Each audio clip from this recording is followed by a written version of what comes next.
Namo tassa bhagavato arahato samma sambuddhassa. Namo tassa bhagavato arahato samma sambuddhassa. Namo tassa bhagavato arahato samma sambuddhassa. Good evening, everyone.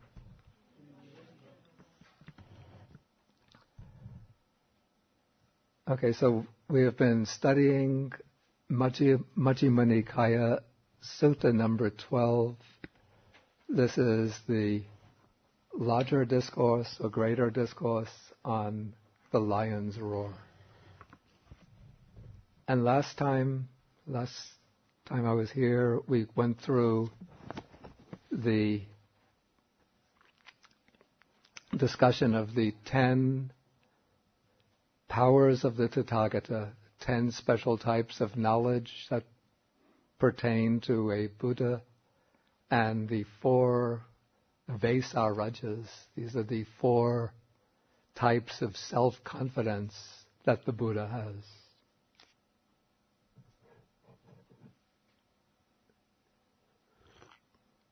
Okay, now we continue with this same discourse. And just to review that the Buddha spoke this discourse in response to an incident that took place. There was a monk by the name of Sunakata, a member of the Lichavi clan, who had disrobed. He left the Sangha,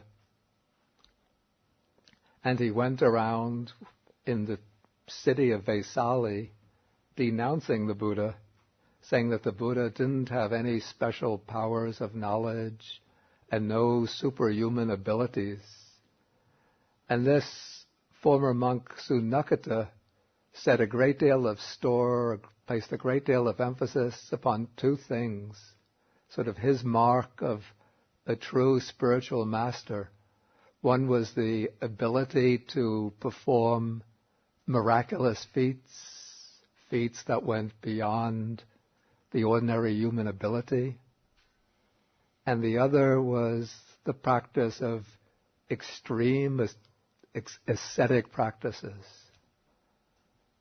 And so he saw that the Buddha practiced what we call the middle way, whereas he would look around, he would see some of the other religious teachers were undergoing long fasts, subjecting their bodies to all sorts of torments, but the Buddha wasn't practicing this himself and wasn't recommending this to his disciples, and so this made him disappointed with the Buddha. And then the Buddha wasn't openly performing miracles in front of the community, and so this made him disappointed with the Buddha. And so for these reasons,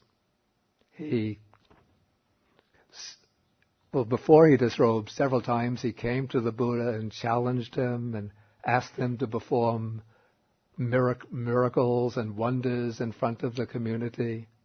And of course, even though the Buddha had such abilities, but the Buddha didn't try to convince others by performing wonders for them. But the Buddha would emphasize, this is not the purpose of my teaching. The purpose of my teaching is to reach liberation from suffering. If you practice this path, sila, samadhi, panya, morality, meditation, wisdom, then you will gain liberation from suffering. And so Sunakata got the impression, what kind of Dhamma have I gotten into? No miracles, no asceticism, just liberation from suffering? What's that? And so then he went around in Vaisali, the city of Vaisali, saying, the Buddha teaches a Dhamma, all it leads to is liberation from suffering, that's all.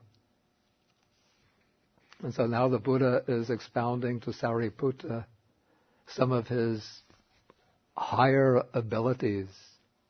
that Sunakata was not able to appreciate. So he went through the iddhis, the supernormal powers that he possessed. Then he went through the 10 Tathagata powers of knowledge. Then the 4 grounds of self-confidence. And now he comes to the 8 assemblies. Now we're in paragraph 29 on page 168.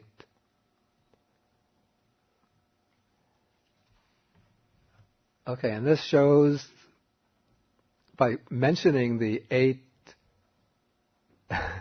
assemblies,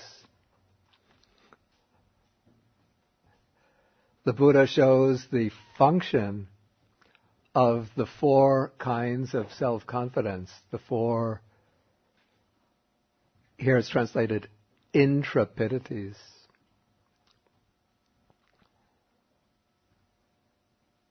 Okay, what are the 8 assemblies? He mentions an assembly of nobles, an assembly of Brahmins, an assembly of householders. Okay, by mentioning those 3 assemblies, the Buddha includes all of the lay community of India in that period.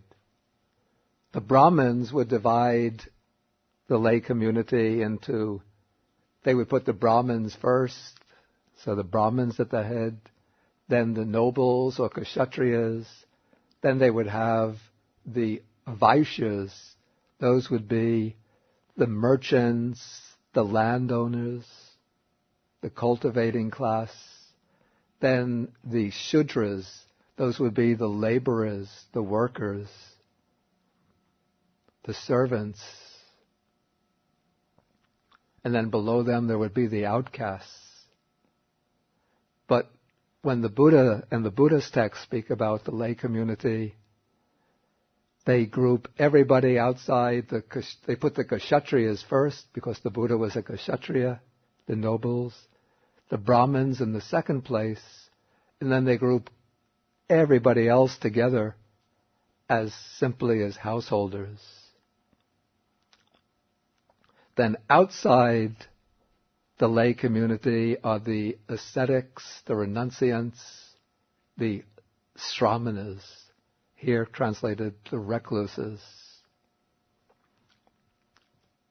Then above the human world, there are the heavenly worlds. So there's the assembly of the gods who are under the rule of the 4 great kings. These are the 4 kings of the Devas in the lower Deva world. And so all of the Devas under them are called the Devas belonging to the heaven of the 4 great kings. Then above them is the assembly of gods of the Tavatimsa Deva world. That's the gods of the 33. Their ruler is Shakra, or Indra, the ruler of the gods. Then there are also other Deva worlds, but usually the Buddha doesn't visit them for some reason. But there's also Tusita. But for some reason the Buddha doesn't visit that Deva world. Then there's the assembly of Mara and Mara's followers. And then the assembly of Brahmas. Brahmas are the high deities. Above the Deva world, there are the Brahmas. The Brahma world is the world which is available, accessible through the jhanic meditative states. And so the Buddha says that he is able to approach and enter these 8 assemblies because he possesses these 4 kinds of self-confidence. He has the self-confidence through fully awakening, becoming fully enlightened to all dharmas, all spiritual principles. He's self-confident because he's destroyed all the defilements. He's self-confident in that he knows everything which is an obstruction to spiritual progress. And he teaches whatever he teaches to be an obstruction is truly an obstruction. And he has the self-confidence of knowing that he teaches a path that, when put into practice, will lead to liberation from suffering. And so the Buddha says that possessing these four grounds of self-confidence, he approaches and enters these 8 assemblies. And so he says he recalls having approached and entered many hundred assemblies of nobles, hundreds of assemblies of Brahmins, of householders, of recluses, the various assemblies of the Devas and Brahmas. And when he enters these assemblies, he sat together with them, he spoke with them, he conversed with them, and he never felt any fear or timidity, never had any sense that he could be defeated in debate or in discussion.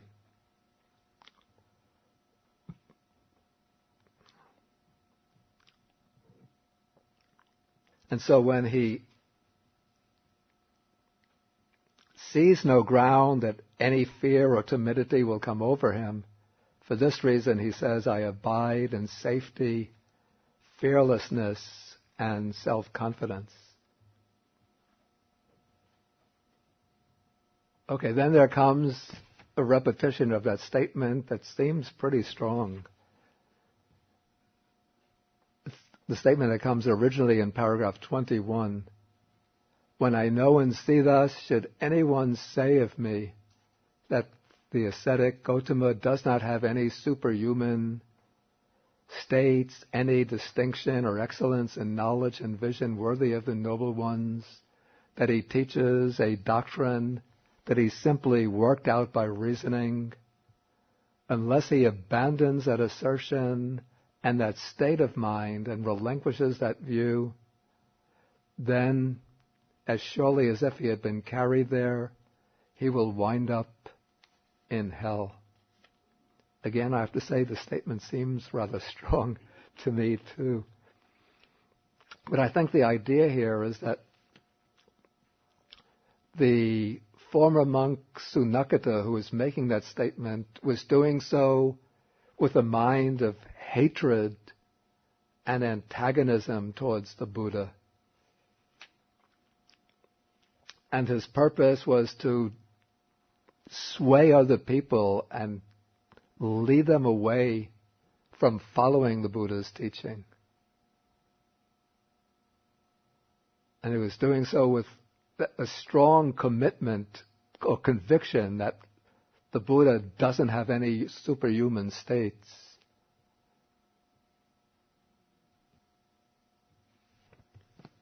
So that's my understanding of that statement.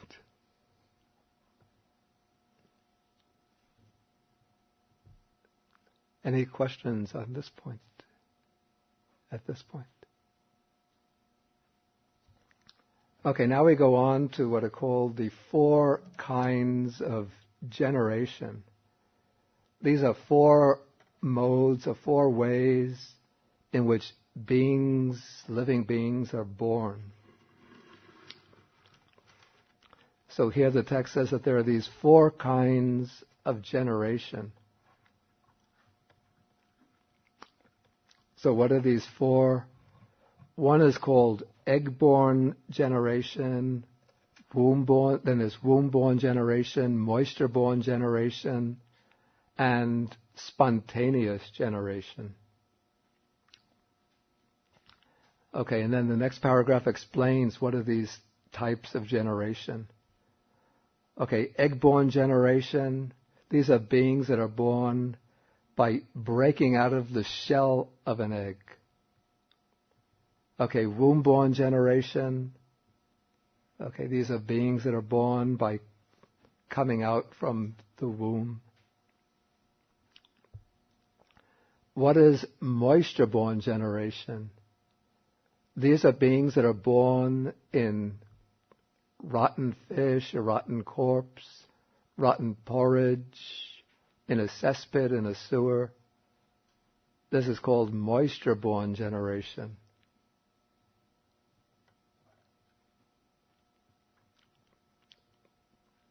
And then there is spontaneous generation. Okay, the devas or gods, spontaneous generation means being born without parents, without any other medium of birth. Just one immediately comes into being, just like that. So the beings that are spontaneously born are devas or gods, the beings in hell. And then the text says, certain human beings spontaneously born. And some beings in the lower worlds, probably in the realm of the ghosts, Preta world, are spontaneously reborn. This is called spontaneous generation. So some people, I think last week or last time, asked me, how could there be human beings that are spontaneously reborn? I don't know. I don't have first-hand experience. I've never been standing in a room and seen a being come suddenly emerge out of nowhere. Well, I've seen that, but there was an elevator there.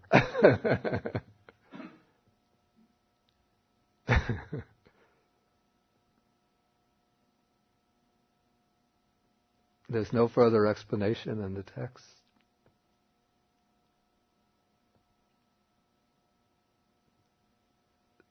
So I don't know, it's just that the text mentions this as a possibility. Anybody have any ideas about it? I don't, but I'm curious about the location of this discussion in the larger sutta. Yeah. If you can speak about that, why he's going into this at this point. Okay, why he's going into this at this point. It's an interesting question, especially since it's followed by that strong statement, when I know and see thus, should anyone say of me, that you have to fill in the words, that the recluse Gautama does not have any superhuman states, any distinction in knowledge and vision worthy of the noble ones, and so on. This is supposed to be another example of the superhuman knowledge and vision of the Buddha, to be able to know and determine these four kinds of birth. And also I have to say, what strikes me as a little problematic is the moisture-born generation, because beings that are born from rotten fish, rotten corpse, and so on, are also born from eggs, we know today.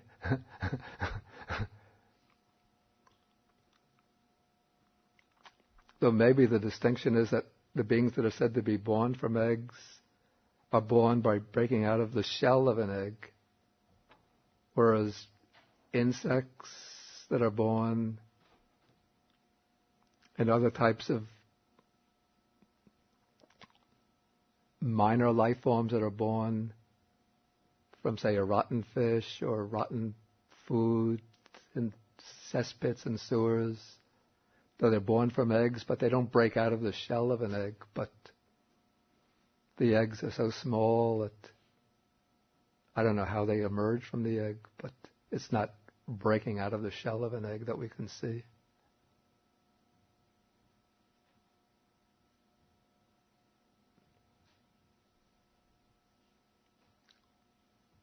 And I wonder whether this classification also is very unique to Buddhism, or whether this could be a common Indian classification which was incorporated into the sutta. This is a question I don't know. I think I've seen this classification in another Indian text, a non-Buddhist Indian text. So it doesn't seem to be especially unique to Buddhism. Yeah, George. Has any mythology grown up over humans being spontaneously born? The question is whether any mythology has grown up over human beings being spontaneously reborn.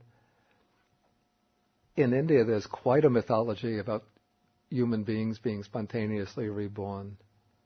I think in later Buddhism, I know in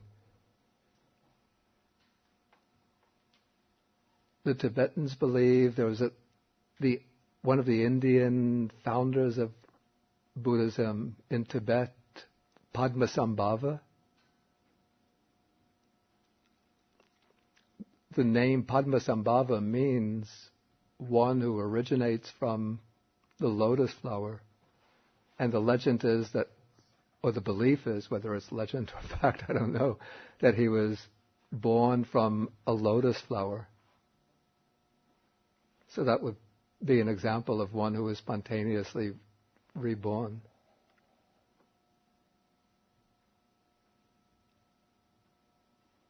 And I think probably in Hinduism there might be also accounts of human beings who were born spontaneously.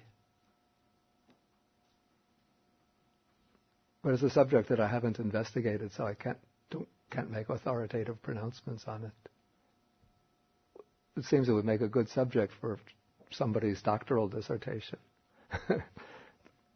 The spontaneous rebirth type, spontaneously reborn human beings in Indian Buddhist literature.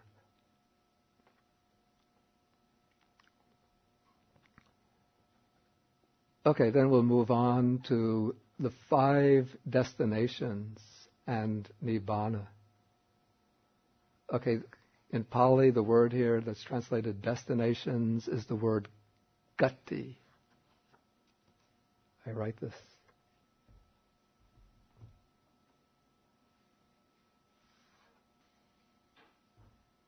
The word gati comes from the root gam, which means to go. So the 5 destinations are the places to which one goes by way of rebirth. So these 5 destinations are the hell realms, the animal realm, the preta realm, or the realm of ghosts, human beings, and then the devas, the realm of the gods.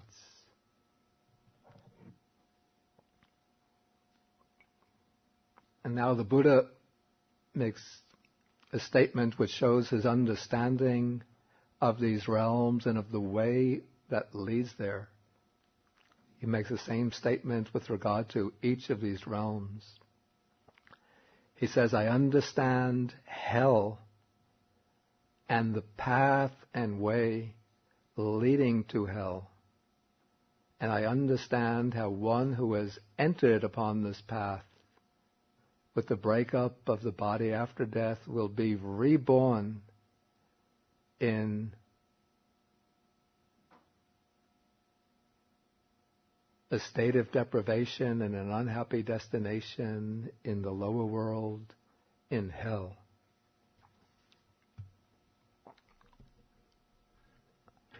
Then he says, I understand the animal realm and the path and way leading to the animal realm. And I understand how one who has entered this path on the dissolution of the body after death will reappear in the animal realm. And then the same statement is made about ghosts, the human realm, and the realm of gods, the Deva realm. Then in the 6th place, the Buddha speaks about Nibbana, the state of liberation. He says, I understand Nibbana and the way and the path and way leading to Nibbana.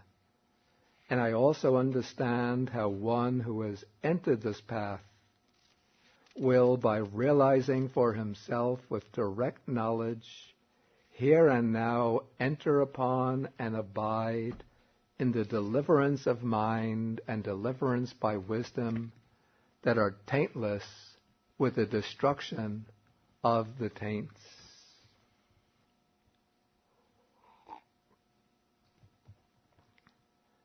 Okay, and now continuing, the Buddha is going to illustrate how he can apply this understanding to particular individuals at particular times, particular occasions in their life. Okay, by encompassing mind with mind, that is, the Buddha uses his own mind to understand the mind of another person. And then he can know that this person is so behaving, so conducting himself, not only in his outer actions, but also by way of his state of mind. And he has taken such a path that on the dissolution of the body, after death, he will be reborn in the state of deprivation, that is, in hell. And then later on, using his divine eye, he will see that this person, after death, has been reborn in the hell realm and is experiencing exclusively painful, racking, piercing feelings. Then the Buddha illustrates this with a simile. He says, suppose there were a charcoal pit deeper than a man's height, full of coals, glowing coals, and then a man scorched and exhausted by hot weather, very thirsty, came along. Then we have this phrase here, going in one way only and directed to that same charcoal pit. And this expression that's translated here, going in one way only,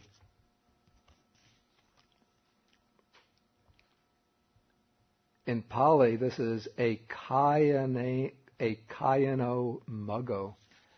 This is the expression that comes in relation to satipatthana, which is often translated as satipatthana being the only way for the purification of beings. But one could see that it actually means going in one way only. So satipatthana is called a kayano muggo, not in the sense that it's the only way for the purification of beings, but it's the way that goes, a path that goes in one way only.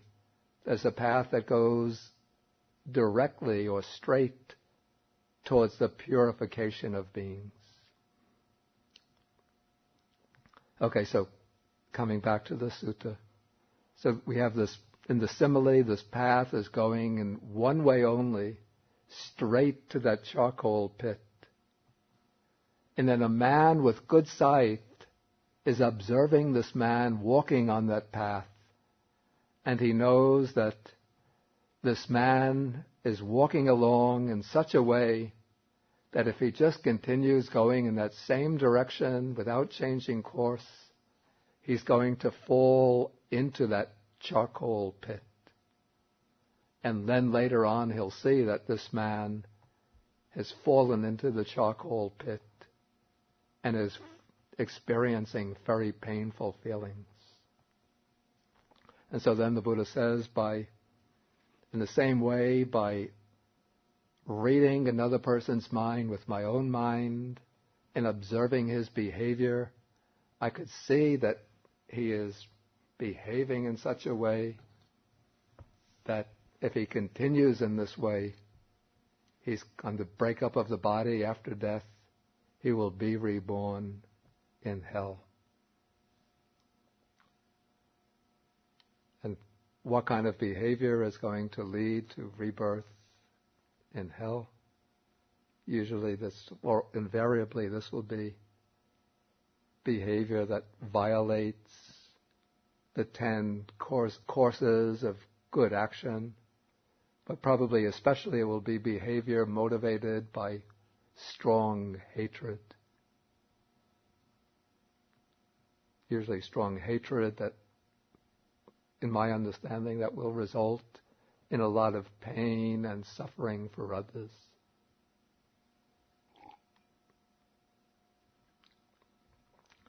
Okay, now basically the same pattern is now applied to the case of another person who's behaving in a somewhat different way. So the Buddha applies his mind to understand the mind of this person, and he sees that this person is behaving in such a way that with the breakup of the body on death, he will be reborn in the animal realm. And then he sees for a fact that on the breakup of the body after death, this person was been reborn in the animal realm. And here he's experiencing, here the feeling is described not as exclusively or extremely painful, racking and piercing, but it's described simply as painful, racking, piercing feelings. Because the suffering in the animal realm is not as extreme as the suffering in hell. And the simile is different. Here is the simile of a cesspit.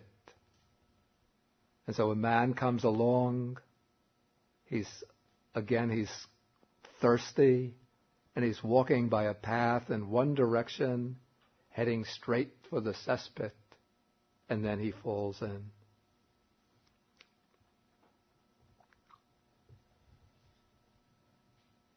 In the third case, third simile, or the third case of the third person, the Buddha observes his mind and sees that this person is behaving in such a way that after death he will be reborn in the realm of the pretas.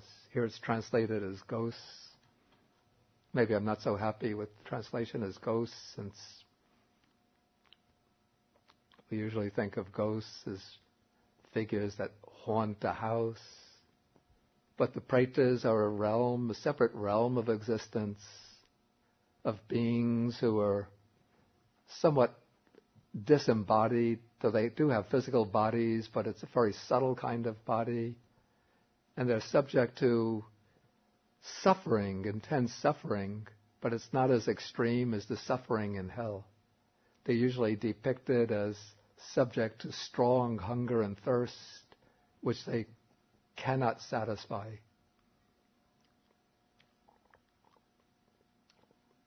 Okay, so the Buddha observes this person behaving in such a way that they're heading towards this realm, and then at a later time he sees that this person has in fact been reborn in the realm of ghosts and is experiencing such painful feeling. And what is the type of behavior that leads to rebirth in the realm of ghosts? Again, it's action that violates the 10 courses of unwholesome behavior, but it's usually considered to be extreme selfishness or miserliness, extreme avarice or clinging to possessions, refusal to part or to give, or resentment against the good fortune and success of others.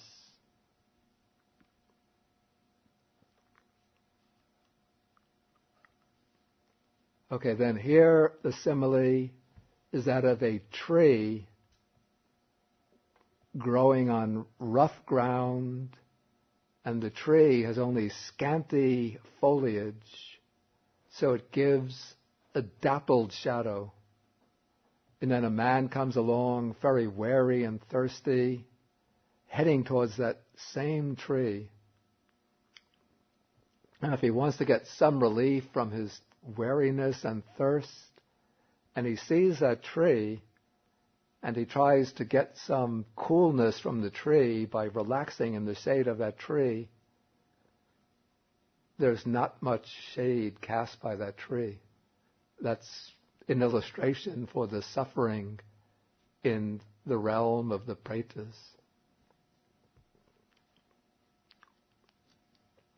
It's not extremely intense misery and suffering, but it's like one doesn't get much relief there.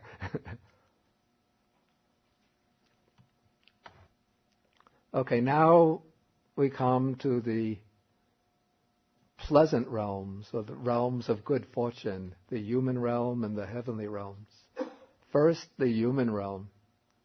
The Buddha is observing a person behaving, conducting himself in such a way that on death he would be reborn in the human realm. And then later on, he sees that this person has been reborn in the human realm and is experiencing much pleasant feeling. This must be somebody who's been reborn in a more favorable state of existence, under more favorable conditions in the human realm. Because today there are many unfavorable opportunities for rebirth in the human realm. Disease, hunger, poverty, hard labor, unemployment, disease, warfare. But somebody who is born under fairly comfortable conditions. So suppose and then later the Buddha observes this person, reborn as a human being, experiencing much pleasant feeling. Then this is illustrated by the simile of a tree growing on even ground, not rough ground, like in the case of the ghost realm, with thick foliage casting a deep shade. And then a man, scorched and exhausted by hot weather, weary, parched and thirsty, came by a path going in one way only and directed to that same tree. Then a man, so we could see that since this tree has thick foliage and casts a deep shade, we could see that if a man is thirsty and weary, he's going to be able to relax under that tree and enjoy the coolness of the shade. And so then a man with good sight sees him and knows that this man is going to arrive at that tree and will experience much pleasant feeling. In the same way, the Buddha encompasses the mind of that person and knows that person will be reborn in the human realm and will experience much pleasant feeling. Okay, now we come to the heavenly world. And so the Buddha, and what is the kind of action that will lead to rebirth in the human realm? This will be generally following the 10 courses of wholesome karma. Or doing deeds, meritorious deeds, though usually not perfectly, but not to a very high degree. Okay, now comes the rebirth in the heavenly realm. The Buddha sees another person and sees them behaving in such a way that on the breakup of the body after death, he will be reborn in the heavenly world, the happy destination. And then the Buddha sees this person with the breakup of the body after death, reborn in the heavenly world and experiencing exclusively pleasant feelings or extremely pleasant feelings. And then he illustrates this by the example of a mansion with a very well-constructed upper chamber with a couch, with rugs, blankets, sheets, and so on. And then a man came along, scorched and thirsty, scorched and exhausted by the hot weather. And he came by a path going straight to that mansion. And a man seeing him would know that this man is going straight to that mansion. And then later he will see that this person is sitting or lying in the upper chamber of that mansion, experiencing exclusively pleasant feelings.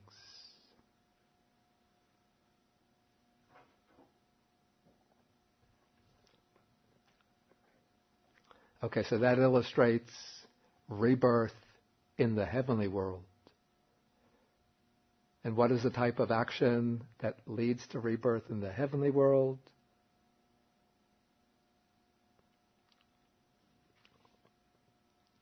Again, it's following the 10 courses of wholesome action, following them to a higher level, observing them consistently, or performing meritorious deeds, generosity, morality, practicing the virtues like loving kindness, compassion,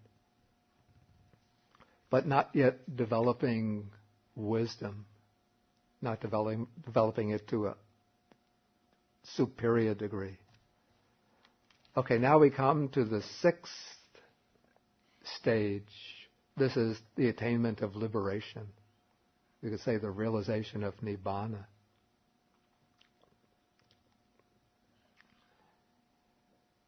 Okay, so now the Buddha says, by encompassing mind with mind, I understand a certain person thus.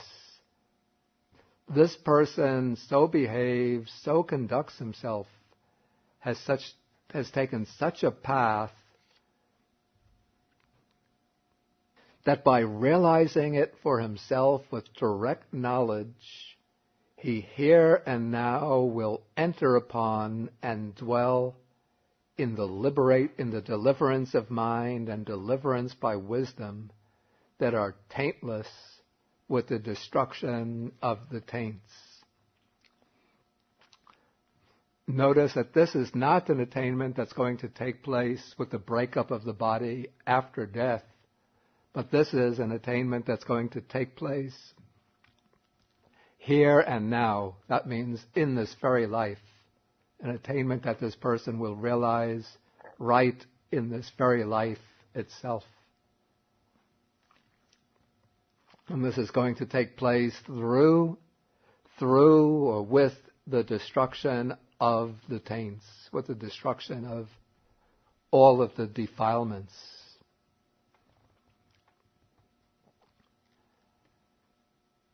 And then later on, the Buddha sees that this person has realized with direct knowledge here and now this deliverance of mind, deliverance by wisdom through the destruction of the taints, and that he's experiencing exclusively pleasant feelings. Suppose, then he uses a simile. Suppose there were a pond with clean, clear water, cool water, transparent, with smooth banks, delightful, and nearby a dense woods. Then a man comes along, scorched and thirsty. He comes by a path going in one way straight towards that pond, then a man with good sight sees him and says, this man is going in such a way that he will come to this same pond. Then later on he sees this man and sees that he has plunged into the pond, bathed, drunk the water, and he's relieved all of his distress, fatigue, and fever, and he has come out and he's sitting or lying in the woods experiencing exclusively pleasant feelings. So all of this is to illustrate the bliss of liberation, the bliss of attainment of Nibbana. And so this is supposed to be a higher degree of bliss than that illustrated by the pleasure of relaxing in the upper chamber of the mansion. Because now one has the pond in which one can bathe, wash oneself and drink, and one has the natural beauty of the woods in which one can lie down, and it's much nicer than just relaxing in the upper chamber of a mansion. And so this illustrates the excellence, the superiority of the liberation of mind, the liberation by wisdom. Okay, then it says, these are the 5 destinations. Or I should say, these are the 5 destinations and Nibbana. Though even the Pali text just says, these are the 5 destinations. Okay, then the Buddha, again, he winds up by making that same statement, that if anybody, when the Buddha has this knowledge, if anybody should say that he doesn't have any kind of superior knowledge and vision, that he teaches a doctrine that he's merely worked out through his own reasoning, then unless he abandons that assertion and that state of mind and relinquishes that view, that is, if he keeps on holding to that view, keeps on maintaining that state of mind and presenting that assertion, then he will wind up in hell. Okay, at this point I'll ask whether there are any questions.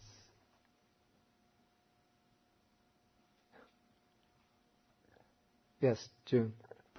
What is hell in Buddhism?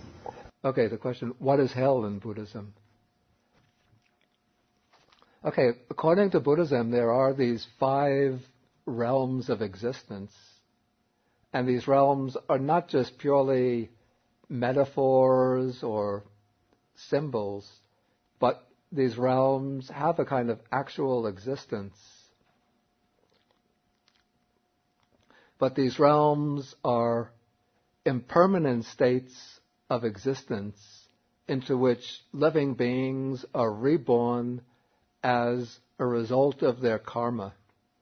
So when beings perform karma, that is volitional action, of the type that is appropriate or attuned to these particular realms of existence, then they will be reborn into the realms of existence that exist as the appropriate sphere for the fruition of their karma. So in Buddhism, hell is a realm of extreme pain and suffering. And so those beings who perform extremely strong, unwholesome karma, this would be karma actions that are rooted in greed, hatred, and delusion. But for hell, I would think especially karma that's rooted very strongly in hatred. Through that karma, they will be reborn in the hell realm, and then they will undergo pain and suffering in that realm. That suffering will be the maturation of that unwholesome karma. And when that unwholesome karma is fully matured, fully when it fully exhausts its fruit, then they will pass away from the hell realm and then take rebirth elsewhere. And so we could say that the realms of rebirth in Buddhism are not realms of reward and punishment, since there's no deity that stands outside of the different realms of rebirth that is rewarding the good people for their good deeds and punishing the bad people for their unwholesome deeds.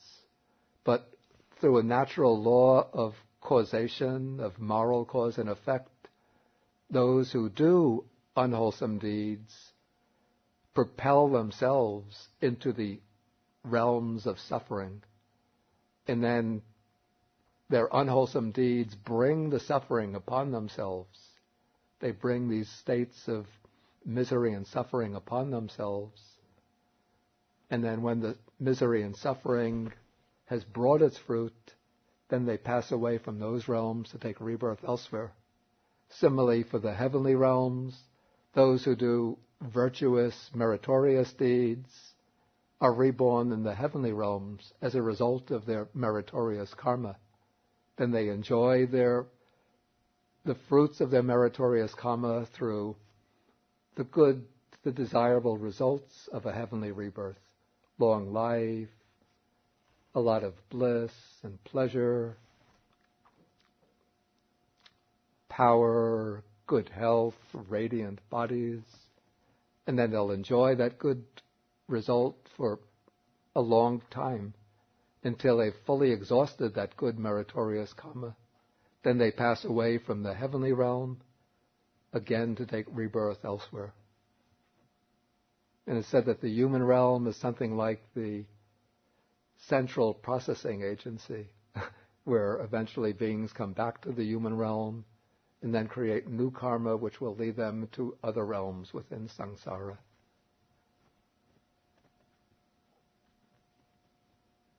Yes, Tilaka.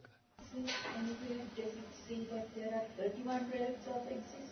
Okay, the question, isn't it said that there are 31 realms of existence?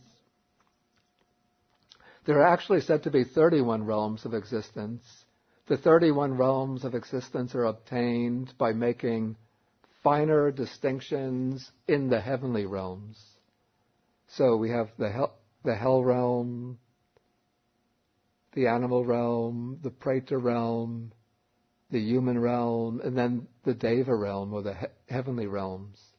But then the heavenly realms get divided into 6 sense-sphere heavenly realms. Then we come to the Brahma worlds, which get divided into something like 15 Brahma worlds, a number of, what are these called, the pure abodes. Then there are 4 formless realms, or immaterial realms. So when you add all of them together, then you get 31 realms. But here, in this presentation, in this sutta, all of these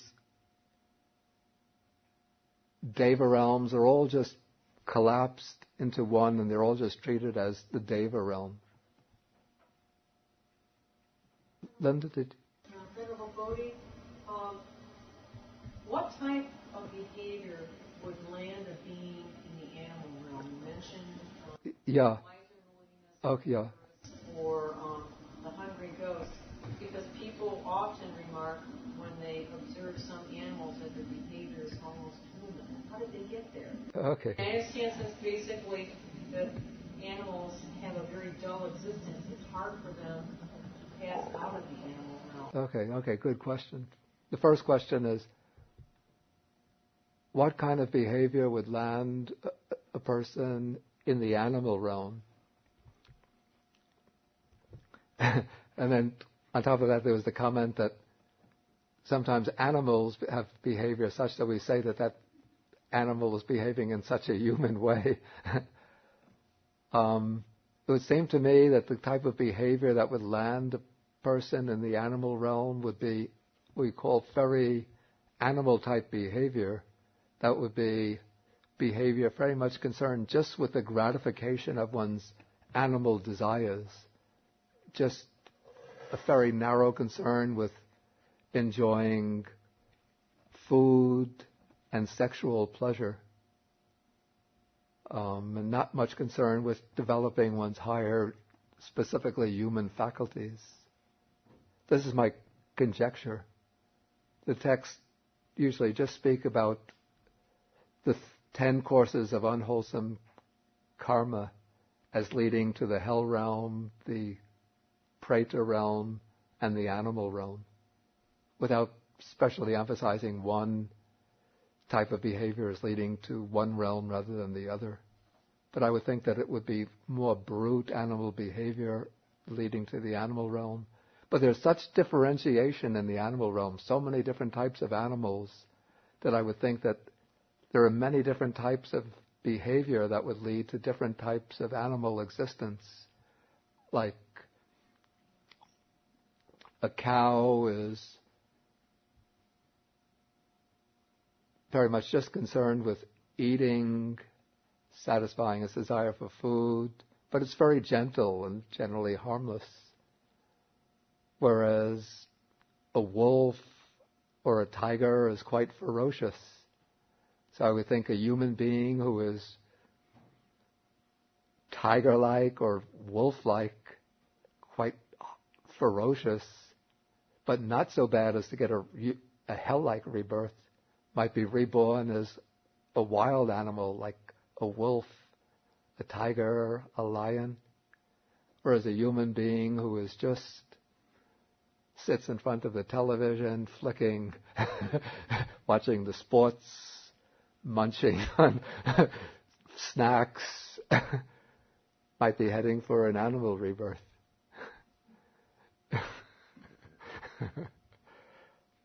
These are just my guesses. I'm not in authority on this. Then what you say about once one gets reborn as an animal, it's very difficult to get out of the animal realm. That is what is said in the suttas, that why it's so important to avoid the animal realm, because once one gets into the animal realm, it's very, very difficult to get out of the animal realm, because the passions of the animal are what dominate its behavior, its conduct, its thoughts. And so its mental life, it's dominated by these forces of animal existence. And so once one is reborn there, it becomes very difficult to get out. But you say animals do exhibit human traits, so I would think that sometimes when animals do show especially worthy traits, sometimes the capacity for self-sacrifice, consideration for others, that could be perhaps the wholesome volition that will lead it out from the animal realm back to the human realm. That is my speculation.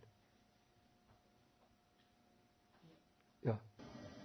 Why did the Buddha did not mention 6 realms of existence? Yeah, why not 6?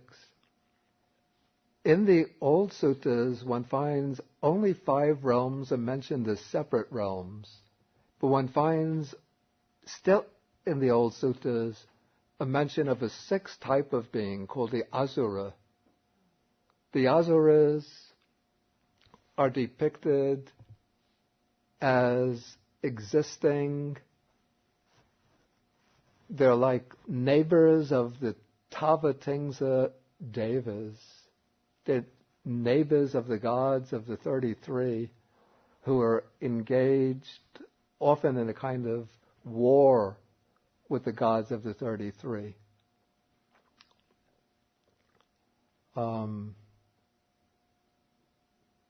So there's, in certain suttas, especially in Samyutta Nikaya, one reads often of the battles between the asuras and the devas, the Tavatimsa devas.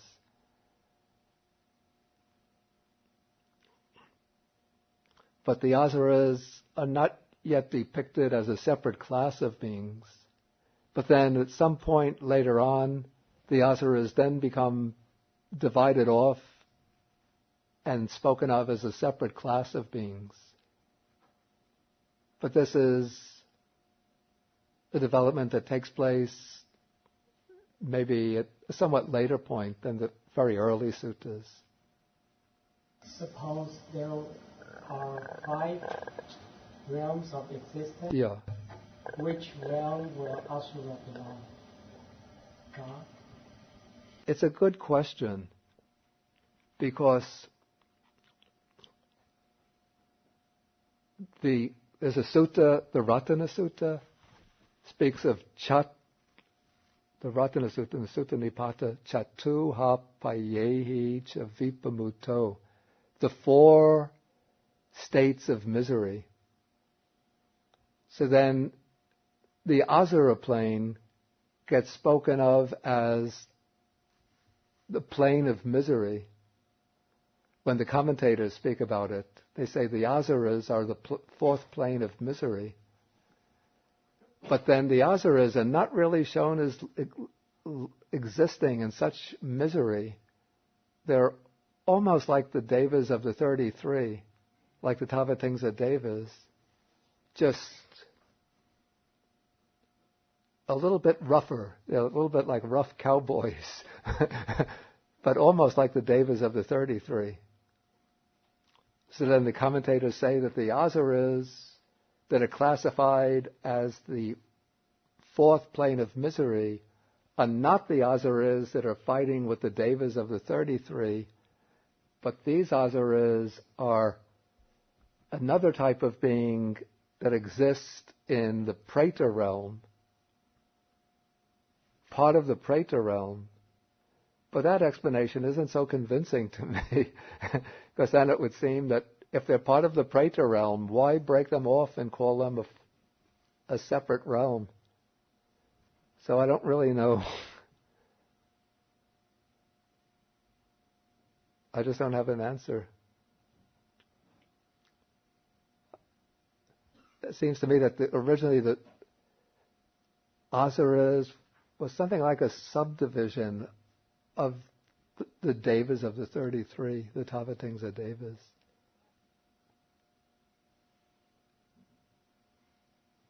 But they had enough difference so that later on they just got separated off to become another realm. Okay, somebody here had a question?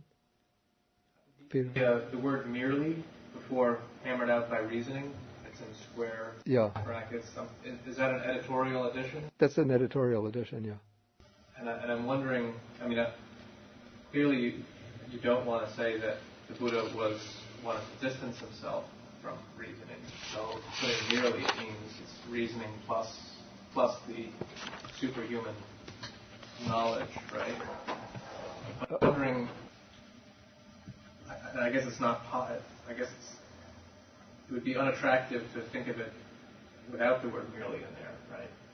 So. Okay, the question is, does the word merely that's added here in brackets imply that there's some kind of devaluation of reasoning? You see, amongst the teachers of the Buddha's period, there was a group of teachers who were known as Vimangsakas, which we might translate this as the rationalists. These were teachers who did not claim to be teaching a doctrine based on any kind of super-sensory meditative insight, but they claimed to be teaching their doctrine on the basis of their reasoning, their intellectual investigation, and they would just use the power of thought, the power of reasoning to work out their doctrine. And so the Buddha wanted to separate himself from that group of teachers. One group of teachers were the traditionalists, like the Brahmins, who taught their doctrine on the basis of a traditional revelation, like the Vedas, which was handed down by tradition through a lineage of teachers. Then there were the rationalists who used reasoning, logic to develop their systems of thought. And then there were the teachers who taught on the basis of abhinya, on higher meditative experience, higher meditative insight. And the Buddha classified himself with those teachers who taught on the basis of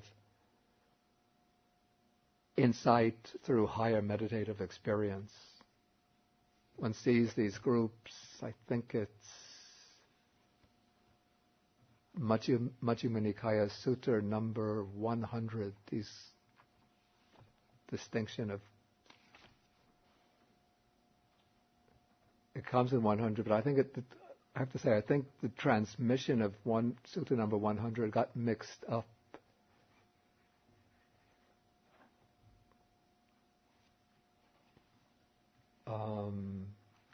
Sutta number 76, one finds the groups.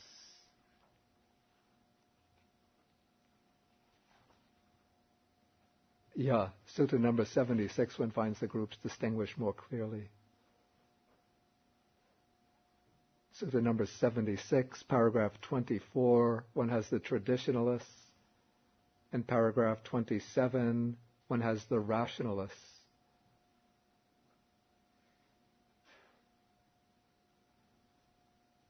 And they are said to teach a spiritual life that is without consolation, wherein a wise person would not live the spiritual life, or if he should live it, he would not find the true way, the Dhamma that is wholesome. Of course, it's not based on direct experience. The reason I ask is because it seems like so much of Buddhism makes sense just on the basis of reason. A lot makes sense on the basis of reasoning, but eventually the reasoning has to lead to direct experience, direct realization. Okay, I think we'll have to stop now. And then next week we'll complete the sutta. Okay, we end with the dedication of the merits.